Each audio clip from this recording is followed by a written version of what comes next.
Alex Wink Ink Michael. I'm the company man, the numbers guy, calculating, methodical, intentional. Let's try to get ourselves boardroom certified today. Now, this is a little bit different. I said, you know what?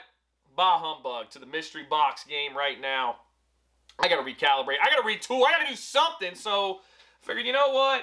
Why not, just, just talk about 5 keys that I always buy that I probably shouldn't. I think that's probably the direction we should go in. So I was like, you know what? I did it again. I bought 5 keys that I always buy when I see them. Almost always. When I see these, I pick them up. Mostly in person. But this guy happened to have all of them. And I was like, you know what? I'm going to buy them and show everybody these key books that I always pick up. And they don't really mature in value too much anymore. Now, some of them are a little bit different than others, but we'll have to kind of see.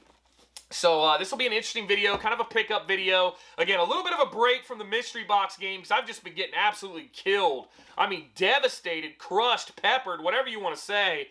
It's been rough. So we're gonna get in here and see what we got here. So 5 key books that I always buy, but I probably shouldn't. I figured this would be like an interesting video, a little bit of a midweek. You know, it's Wednesday, so we got to do something a little different on Wednesday here. If I can get into this box.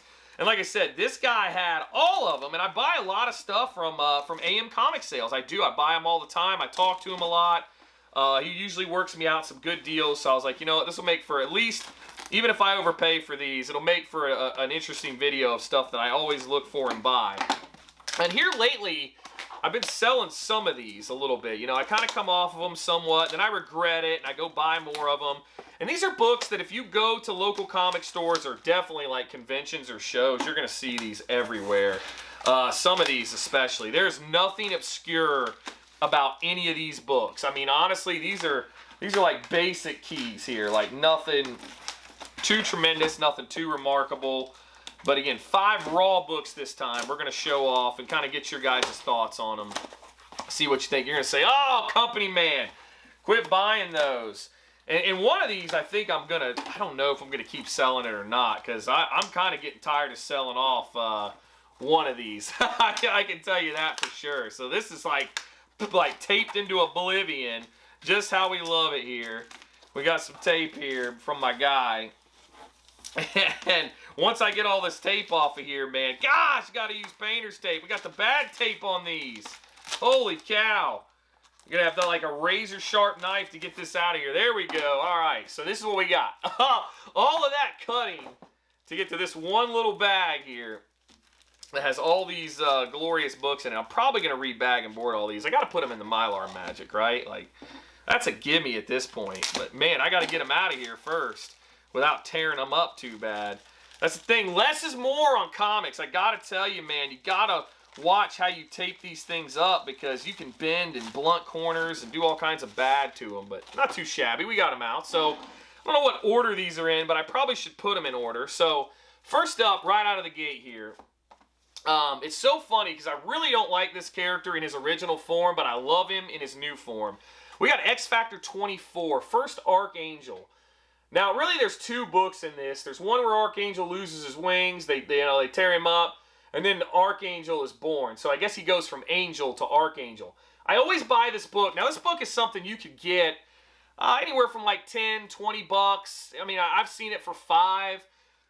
Probably, this is one that I feel like could go to like maybe a $50 book if he's ever put in any type of live action setting, that's kind of my thing with this. So, if he's ever in any type of live action setting, I think maybe this could go up and mature a little bit in value, but who knows? There's so many of them, too. And that's the other thing about it. So, that's my first one. I always pick it up, and I probably shouldn't. So, next one up here comes as no surprise. I don't even know how many copies of this I have, and it's an embarrassing amount. Now, this one I believe in a little bit more because I've seen it starting to bounce all over the place. And this is Amazing Spider-Man 365, First Spider-Man 2099. You've all seen it, black hollow cover. I really and truly feel like if you're on a spec hunt, this is a great book to spec on because the prices are all over the place and it bounces all around. I feel like you can get near mint copies off of eBay for 10, 15 bucks a lot of times. And if this thing would have come back at a 9.8, you've really, you know, 10x'd your money on it at least. And if it's a newsstand, it's a lot of money. And I just really feel like with the Spider-Verse, this book has a lot of legs, and it still has a weird price where it's bouncing around to where you can scoop them up. And like I said, these are some that I always buy. I feel like they're always priced weird. Some people price them way too high. Some people price them way too low. So it's definitely a book that you have a lot of oddities to the price points to. So I always get it, especially when I can scoop it up for low. But I probably need to quit because I've got, I don't even, like I said, it's a lot of copies. Which really segues into this next book because, oh my gosh, I have a ton of these. I got too many. And this book, out of all of them, I really feel like has the most legs, even though here recently it's really jumped in price for a 90s book. But we've got another near mint copy of X-Men 4, First Omega Red. Now this is a childhood, I love the Wolverine Omega Red fight from the, you know, the animated cartoons, how they were always at each other. This is a big, I just love this villain. You know, it's probably my favorite villain of all time. I was really hoping we'd see him on Disney Plus already by now, but we didn't. Maybe that's a good thing. Maybe we could have some bigger plans. I think this is inevitable. This character is coming. The history between him and Wolverine is way too robust, way too amazing, way too profound for this character to not come. Now, again, this book has gone from a $20 book, which you probably could still find it for that in a lot of places, but it's starting to trickle up. It's definitely starting to move up. And it may not be a bad thing that I have an embarrassing amount of copies of this book, and I always get it. I don't know why. I mean, I'm not like this avid, active dealer or seller. I mean, I sell on Whatnot, which a lot of you guys know, but really that's just to keep the machine moving, to fund the mystery boxes, to fund the channel, to fund the hobby, so to speak. I mean, we always say we're all flippers to some extent, but I really try to provide value on those sales, and I really try to think like what I would want or what I would like to see on there, and I really try to do that with everybody in mind, and I think that maybe that's why they've been pretty successful. But again, another key that I probably should just stop to wait and see if anything happens with this guy. Next up, this one I've got a lot of copies of, and I'm afraid that, oh man, it's a teeter-totter here with this one too. I buy it all the time. If it's under 20, I buy it no matter what condition, honestly. And if it's around 25, I almost always buy it. 30, if it's like pristine, I'll buy it, probably. So we got Spawn 1. Just the regular, you know, Spawn 1. I haven't checked to see if this is an error cover. I don't know if that error thing even has any legs anymore, like people thought. You basically flip the cover of the book open, the Spawn logo's a little splotchy or something like that on the inside of the book, which I guess constitutes it as an error copy.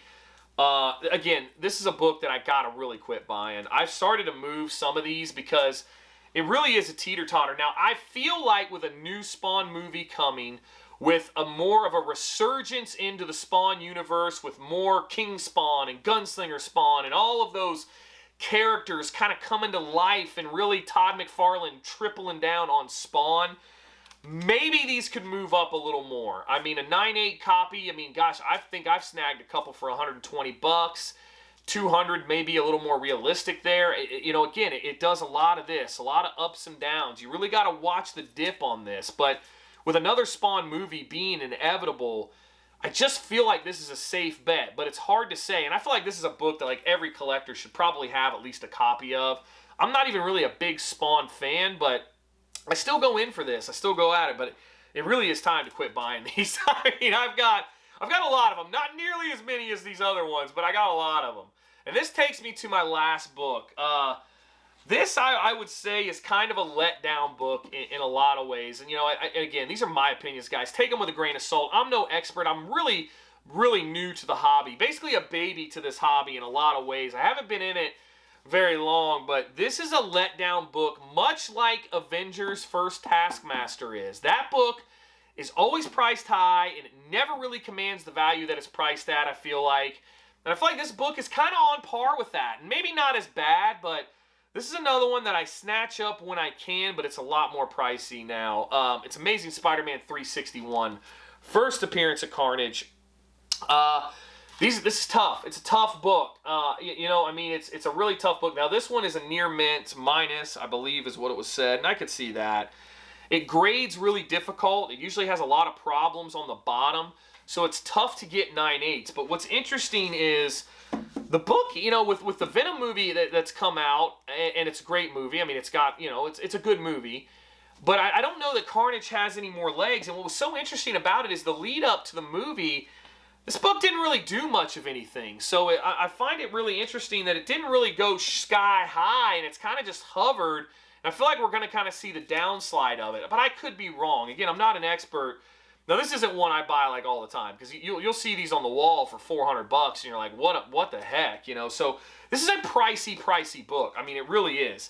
And again, it's a pretty major Spider-Man key, and there's no arguing against that. But it'll be interesting to see kind of what it does as time goes on, what the plans for Carnage are now, and kind of go from there. But again, I wanted to showcase 5 keys that I got to quit buying. I'd love to hear your thoughts on it. Again, I had to take a break from the mystery boxes, recalibrate, figure out what the hell I'm doing wrong so we can get some of that corporate magic back. Man, we got to get some of that luck back. But really, really seriously interested to hear your guys' thoughts on these. I mean, you all have basically, I am a byproduct of you when it comes to comic books. And, through your comments and knowledge you've shared with me, you've really helped me tremendously. So always interested to hear your thoughts. I hope you didn't mind a little deviation from the norm, but thank you guys so much for the support. Thank you to the channel members. Thank you to those that have bought shirts from the merch link down below. Man, I thank you guys for everything, for tuning into the Whatnot shows, all that support you've given me. It means the world to me, and I can't thank you all enough. So I guess I'll leave you with that. I'd be interested to hear what your thoughts are. Do all the YouTube stuff for me. Follow me on Instagram. That is by far the best place to get the updates on what's going on here in the boardroom. But you know how it is. I'm Wink Inc. W1NKINC. That's it for this one, and I will see you all on the next one.